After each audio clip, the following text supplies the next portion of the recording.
It was a long drive. Too long. My wife and I had been on the road for hours, heading to visit family, and exhaustion was hitting hard.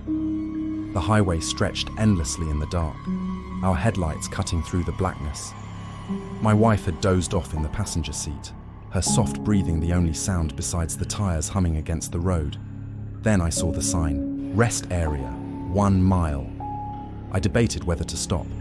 It was late, probably past midnight, and the thought of stepping into some lonely, dimly lit rest area in the middle of nowhere didn't sit well with me. But nature called, and I didn't have much of a choice. As I took the exit and pulled in, my stomach twisted. Something was off. The place looked like it hadn't been touched in years.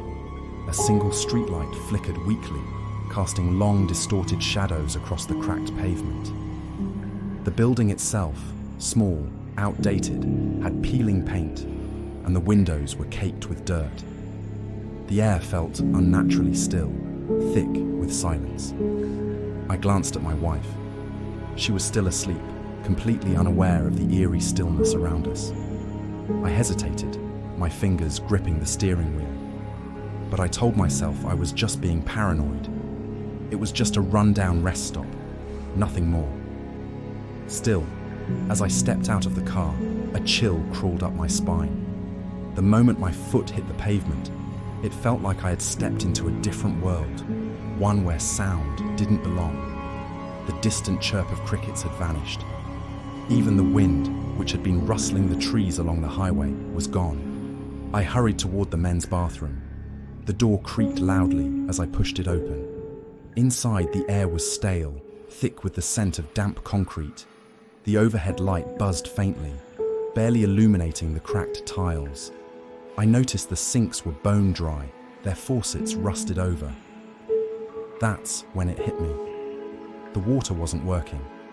Something about that sent another wave of unease through me. Rest stops always had at least some water, even if it was just a trickle.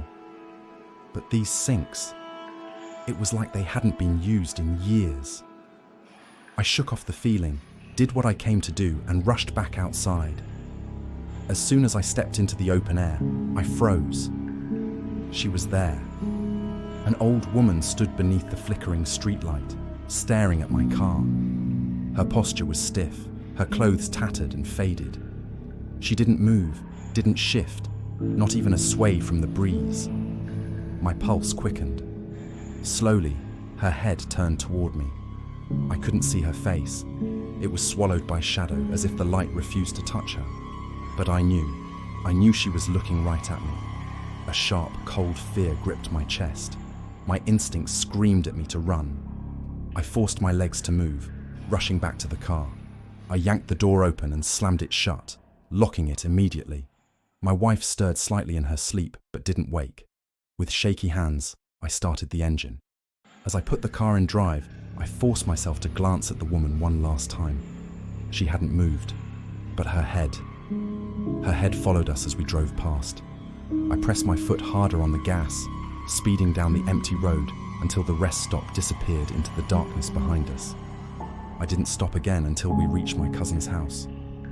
As soon as we arrived, I told them about the strange woman, about how abandoned the place felt, how even the water didn't work. That's when their faces changed. Their smiles faded, their expressions darkened. My cousin leaned forward, his voice barely above a whisper. "That place has been abandoned for years." My heart dropped. "What?" I asked, my throat suddenly dry. "They shut it down after some bad things happened there," he continued, his voice uneasy. "People went missing. A couple of truckers, some travelers. The police searched the woods, but they never found anything. But I was just there." My voice wavered. My cousin shook his head. "No, you weren't." His words sent a cold wave through me. "The whole area's blocked off now," he added. "They locked the bathrooms, barricaded the entrance." I felt the blood drain from my face. I had been there. I had walked inside, used the bathroom. I saw the cracked tiles, the dry sinks. I felt the cold air pressing against my skin. I saw her. A sudden shiver ran through me, and for the first time since we left the rest stop, I noticed it. The weight on my shoulders. A pressure. A presence clinging to me like something unseen. The room felt colder. I swallowed hard, trying to shake the feeling. But then, out of the corner of my eye, I caught something in the window's reflection. A shape, dark, still, watching. I sat in my cousin's living room, my mind tangled in confusion and fear. Abandoned? Blocked off? That didn't make sense. I was just there. I walked into that bathroom. I saw the cracked tiles, felt the cold air. I saw her, but my cousin was serious. His face was pale, his voice steady. That place has been abandoned for years, he repeated. They blocked it off after people went missing. A knot formed in my stomach. I wanted to argue, to tell him he was wrong. But the way he looked at me, the unease in his eyes, made my words die in my throat. I barely slept that night. Every time I closed my eyes, I was back at that rest stop. I saw the flickering light, the peeling paint, the stillness. I saw the old woman standing there watching. My mind replayed the moment over and over again. Had I really been there? Or had I wandered into something I wasn't supposed to? The next morning, my wife and I packed up to head home. I hadn't told her what my cousin said. Not fully. I didn't want to scare her. But as we got closer to where the rest stop should be, my pulse quickened. I had to know. I had to see it for myself. The highway stretched ahead, lined with endless trees. My wife was half asleep in the passenger seat, her head resting against the window. I gripped the wheel, my knuckles tight and white, and then, there it was, or at least it should have been. I slowed the car, my stomach twisting. My eyes scanned the roadside, searching for the entrance. But instead of an open lot, there was a barricade. Thick, rusted metal gates stood across the entrance, locked shut with heavy chains. Beyond it, the parking lot was barely visible beneath layers of overgrown weeds.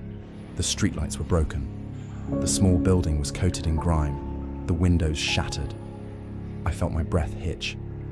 No, this isn't right. My wife stirred beside me, rubbing her eyes. "Why are you slowing down?" she mumbled, still groggy. I didn't answer. I kept staring at the barricade, my mind racing. The rest stop we entered last night doesn't exist, or at least it shouldn't exist. Goosebumps prickled my skin as we passed. I gripped the wheel harder, my whole body tense. It was like the air around us had changed, heavier somehow, pressing down on my chest. The temperature in the car felt colder, despite the heater being on. My wife finally looked up, blinking in confusion. She glanced out the window, her brow furrowing. Wait, wasn't this where we stopped last night? A chill ran down my spine. If she remembered it too, then it wasn't just me. We were there, right? I pressed my foot on the gas, speeding up as the rest stop disappeared in the rearview mirror.